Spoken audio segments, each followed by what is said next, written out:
Okay, wonderful. We are closing in on halfway through the holidays. It's Wednesday.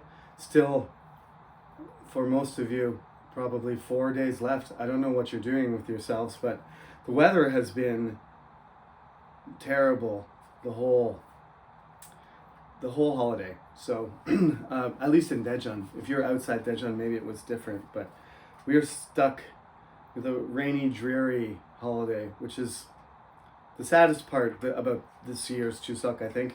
Super long holiday and long rainy days. We are on the chapter about food. We're talking about exotic food in the textbook, and I shared one of my favorite books that I bought in London at a used bookstore. I said it's a hardcover. Those books are kind of expensive and uncommon these days, but one of the great things about London is they have lots of shops you can walk around and look at, including used bookstores, which is one of my favorites. I carried that in my luggage from London back to Korea. Books are not great things to pack because they're pretty heavy. Food is another thing that's hard to transport. So one of the things that you do when you go on a vacation is sample the local food, right? All of you have grown up eating Korean food, and if you're a foreigner like me, you've tried a lot of different Korean dishes. Korean food has become very famous. There's certain controversial foods that Koreans used to be more popular in Korea, but for the most part they've disappeared. I only say this because this is the kind of focus that I disagree with for a large, portion of this textbook. Is what exactly does exotic mean? Is it a positive word or is it a negative word? You can use it either way. I don't think it has, it depends on the context. Whether you're talking about something that you're interested in because it's different, or something that you think is strange because it's different. So one of the things that we have to work on, especially in a second language in terms of writing, is how to use vocabulary. There was a textbook I used to use for high school students, not university students, but it was called Vocabulary in Use. And it's my type of textbook. It's all about knowing words and how to use them. There's a bit of grammar in there and stuff, but the grammar is sort of the secondary thing. Most of it is just about knowing words and studying words, what we might refer to as semantics, right? What is the meaning of the word, and how to put it into a practical situation from there. So, what did one of my professors used to say? Precise definition of terms.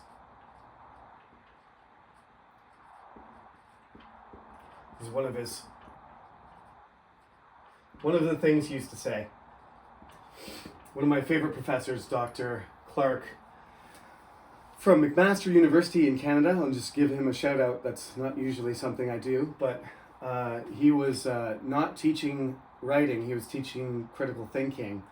And this is one of the things he emphasized. And I usually apply this to my writing classes. Knowing more exactly how to use a word and what a word means is just a big help. Just looking something up in the dictionary is not good enough. Understanding it and using it repeatedly in different situations and seeing if other people understand you. Language is not static, right? Language is not static.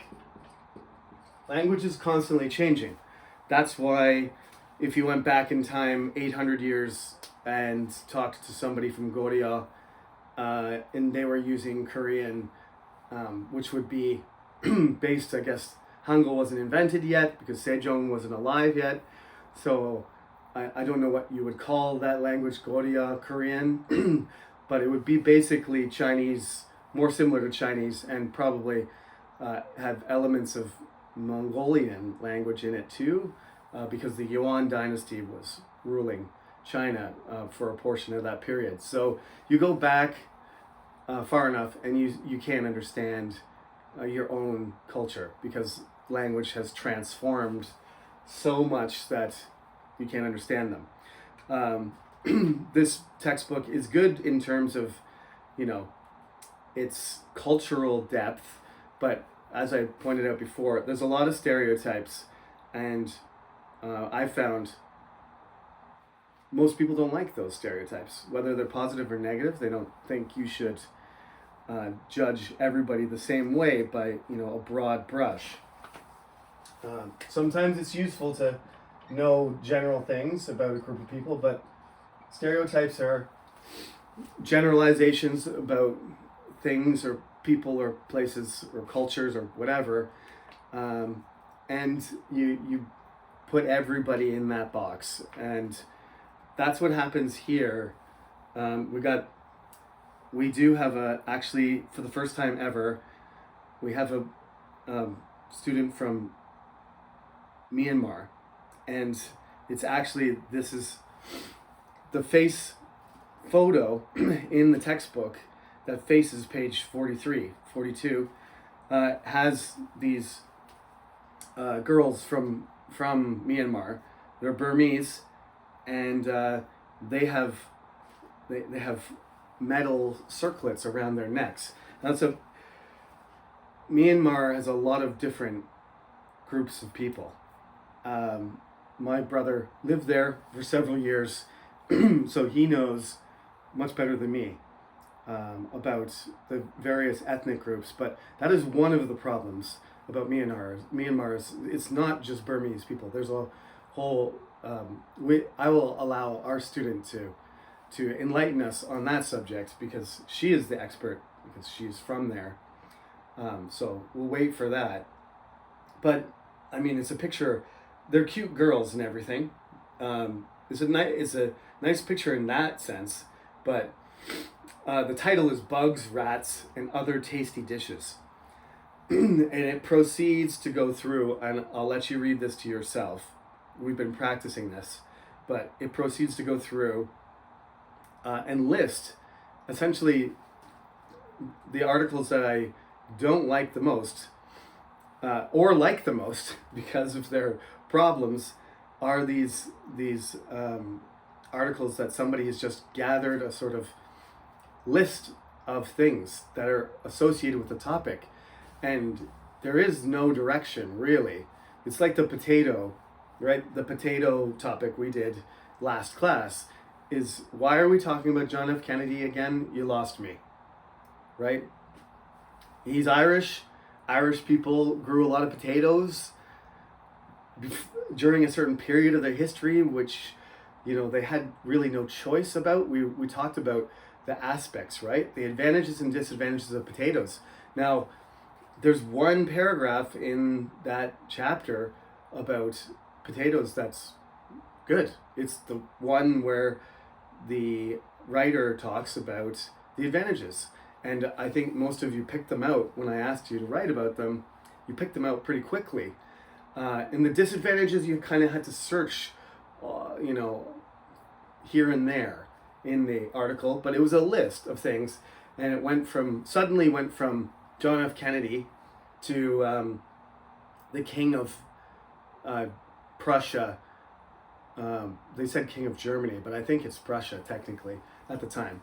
But anyway, a German king, Frederick III, threatens to chop off the noses of his subjects if they won't eat potatoes. Threaten is the key word, right? There's not very good evidence that anybody was punished by getting their nose chopped off if they didn't eat potatoes. It's just the threat causes people, to move in that direction. And but it sounds like, since Germany is the highest per capita, consumer of potatoes in the world, by person in any country, it sounds like that Frederick III, in the article, it sounds like it's implied that Frederick III told everybody your noses are going to be cut off. So then the potato culture developed out of that threat into all the different potato dishes that the Germans enjoy today. And I told you it's much more likely that the experience of 20th century modern warfare and the lack of having enough variety of food to feed the German army in World War I and World War II and in the Great Depression, basically a 50-year period of the first half of the 20th century, that their reliance on potatoes comes from that, because that's what they needed. They needed to get, just like the Irish, the Germans needed to eat, and that they just didn't have, they needed to maximize the production of food, which included turnips and potatoes. It's 1917, I believe, at the end of World War I, which I mentioned, which the Germans called the turnip winter, because they were blockaded. Actually, about 500,000 Germans probably died from this. So it is, from the Germans' perspective, it is sort of like the British blocking their ships to import food. They couldn't get any food in because the British were starving them. That was one of their tactics, to choke off their supply of food. And as a result, millions of people suffered and about 500,000 Germans died. That kind of mass starvation is a war crime. There's no way of getting around that. These are civilians suffering because the British are targeting the whole population, not the soldiers. It's very controversial to talk about, but essentially that's how things go in war. In many wars, and this kind of siege, starvation tactic is a pretty common one in history, but we expect in the 21st century for countries not to employ this kind of tactic, right? To cripple the food supply of a country so that they're so weak that they can't defend themselves, or they're forced to do a certain behavior. And that's what's happening in Palestine, in Gaza, right? Is that there's not enough food. There's chronic food shortages. People are dying every day. It's heartbreaking. We have mass media, and we have videos, and we have the internet, so we can see it. Lots of people, lots of citizens were not aware of what the British were doing to the Germans. But anyway, let's just say all these things, food can be now considered, and has been by rich people, it's been considered it can be turned into a luxury. It can be something you do just for fun, right? Not to keep yourself alive. But the potato chapter largely is talking about how essential potatoes were, and how the tragedy of the Irish potato famine unfolded, right? So another example of this kind of situation is that 1917, I have to look this up, see if this is right, but I think it's 1917, the turnip winter. It's either 17 or 18, because the war is over in 1918.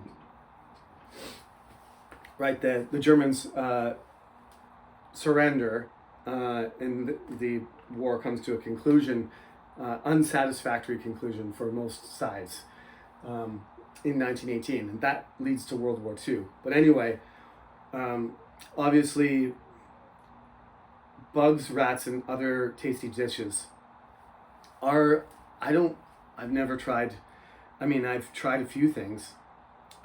Some countries are famous for eating things that are uncommon to eat in other countries, right? Like, we'll just take a Korean example that's not too offensive. Hongo, right? Hongo is that super fermented, like almost rotten fish. And I've had it twice, and my nose is not particularly sensitive. So fermented things don't really bother my sense of smell, but it does have a very strong smell, even for me. It's like Changgukcheon, that if I'm saying that right, the like doenjang jjigae that's like more sour and fermented and smelly than the regular one. And you have certain types of kimchi that are like that too. But most countries don't like 2-year-old fish because first of all, it's dangerous. You got to do it right or it's going to make you sick. So that's one reason not to eat rotten fish, because you're supposed to eat fresh fish and you can get sick from that. Secondly, there's all these other choices. So would you choose to eat that? Or is there another reason for it, right? Did the culture develop some other way? Or is it because it's tasty, right? Is this 50-year-old egg thing or frog's legs? I've had frog's legs and actually they taste good. It's a cliche, right? It's a cliche. This is like a stereotype. It's a common thing to say, cliche. Of course, that's French. Judging by the accent, you can usually, if you see those accents, generally that's probably in English, that's going to be a word that comes from French directly. So a cliche is something, a term, an expression that people use repeatedly. So often that it becomes kind of boring or redundant. But although it's a cliche, frogs' legs taste like chicken. But the joke is that everything tastes like chicken. We say chicken of the sea to describe, tuna or common kinds of fish that I don't think tuna is a good example. You can get big tunas, huge bluefin tunas that are more like a steak or something. And we say tuna steak because we're comparing it to, sogogi or something like that. Beef. If you're talking about chicken of the sea, you're probably talking about a fish that has white meat, more like a chicken. Anyway, like I said, there's snake desserts, there's dangerous foods like the Japanese. This is exotic because it's a near-death experience, right? These blowfish are full of poison, and the article claims, I don't see anything. This is famous, and this is somewhat of an urban myth, I think. But they say that 70 to 100 people die every year in Japan just because they're willing to risk their life to eat a blowfish. Now, I've had, I forget the name of it, but the Korean blowfish soup I have had. I'm trying to remember what you call it in Korean. Something tang, obviously. It's not bulgogi tang, but it's a type of bulgogi tang. What's it? We'll talk about it in class. Anyway, a blowfish or puffer fish. It expands its body and it has all these poisonous needles on it. You have to remove the poison in order to eat the fish. Boga tang. It just came to me. Boga. Koreans, you correct my pronunciation, but I think you know what I'm talking about. So we got the blowfish soup. I mentioned snake alcohol in class because I had a friend of mine who used to claim that it was good for back pain. That's another reason to eat these exotic things. Like some people eat certain parts of an animal, like a tiger or a bear I think it's the bear's gallbladder that's supposed to be a, remedy for certain illnesses, or fortify your body, make you stronger, that kind of stuff. So obviously, eating tiger meat is a luxury. It's not something. There's no farms where we raise tigers and then we kill them and eat them for food. That's not possible. The tigers would fight each other and probably eat the humans. So we don't have tiger farms. So the only way you're gonna get a tiger and eat a part of the tigers if it's killed illegally, and then you have to pay secretly, illegally, a whole bunch of money. Like, nobody's walking around eating endangered species unless they're kind of there's no getting around it, kind of criminal, right? It's not where you're killing a group of animals that we're not supposed to eat, because they're not being raised to eat. They're wild animals, and you're destroying their you're causing them to go endangered, and then become endangered, and then go extinct. Okay, another important thing, this chapter at the end has a bunch of things about supporting sentences and concluding sentences. We've already talked about this in general terms. This will get more specific about, how to make your structure better, like the process, rather than just saying, okay, is there a concluding sentence? Now, if there is it a good one? And how do you judge that? So we have to talk about that, I think, in class. Those supporting sentences. We've already talked about supporting sentences and how these articles generally don't have one, or they don't have a good one. So then all of the information isn't well organized and doesn't follow an argument. And that's something that we want to do. So I think the food topic in general is interesting. Specifically, there's a lot of different choices. I've talked in many different directions, including the exotic or luxury or survival aspect of food, and food culture being important when you're going to another place and trying to, enjoy your life. And we eat for pleasure, if we can, right? If you're hungry and you have a choice and enough money, then you eat what you want, within reason. But why would you eat something that could kill you? I'm not. It's not my. It's not something that is attractive to me. But clearly, 20,000 tons is 20 million kilograms that the Japanese people eat.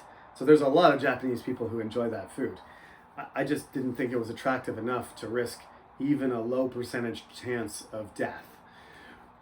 Maybe that's part of the appeal, though. Maybe it's exciting to somebody, like, oh, my friend died from this. I can eat this. I've never died. I can eat this, but I might die. What a thrill. What a roller coaster ride of dinner. So, like I said, I'm making jokes because I wouldn't risk my life over a meal unless I had to, not by choice. So food is a survival thing first, and then it goes in different directions, and it's a very important part of culture, human culture, major part of our society, and you can't have culture without food. Food and clothing are, the basis, and language are the basis of all cultures. So this is what we're going to do. We're actually going to talk about some topic related to the book that I showed you, The Origin of Foods. That's going to be the assignment, your response paper, which will be due the week before midterms. So in a couple weeks, you have to hand this response paper in. We will talk about it in class next week, Monday and Tuesday. We'll talk about it, and then 2 weeks after, from Monday. So today is the 8th, 10th, maybe it's the 13th that we come back, 13th, 14th. So 2 weeks after that is the end of October. You have to hand it in by the end of October. And you have to pick a specific food and then find out information about it and then discuss how that food, became what, you have to choose what you want to talk about. We're not going to do, we're just going to do plants, not meat, not animals. So it's got to be a plant, and it's got to be just one plant. So for example, corn, yes. Flour, no, right? Corn flour is a product that's made from corn, but the plant is corn, right? So you have to talk about a food, and it's where it comes from. 7,000 years ago, somebody started eating tiny little shriveled apples in Kazakhstan. Gradually, they grew better and better versions of that apple until now we have the Chuseok super apples, which are monster, round, red, sweet apples. Whereas whenever it was, first cultivated by humans or eaten by humans, those hunter-gatherers would have, not particularly enjoyed their apples, I guess, because they were small and bitter. But now we got the big sweet ones, which lots of people enjoy, and they're expensive. Speaking of luxury things, those big apples are not cheap. I never paid $10 for an apple in Canada, but you can do that if you find the right apple. So as usual, we need to follow up the reading by doing some writing exercises. So now that I've talked to you about that, that's how we'll start the class next time. And then, of course, after that, we'll move on to the next unit. Once we talk about supporting sentences and we talk about concluding sentences, we should be ready to do the assignment, and then we can move on to the next topic. That's your Chuseok lecture, and that covers one of our makeup classes, so that we have a little bit more wiggle room at the end of the semester, because the semester kind of runs almost into Christmas, and I have a lot of international students which may or may not want to leave before Christmas. I'm one of those people too, international, and sometimes I want to go home for Christmas, and flying home the day before Christmas is not a good choice. So, for certain countries, it's very busy, and the weather doesn't cooperate. Okay, so we'll after you've watched this lecture, I'll give you extra time to watch it, and we will work on the next the stuff to follow, and go from there. Thank you for listening, and I will see you next week. Happy Chuseok. Enjoy the rest of your holiday.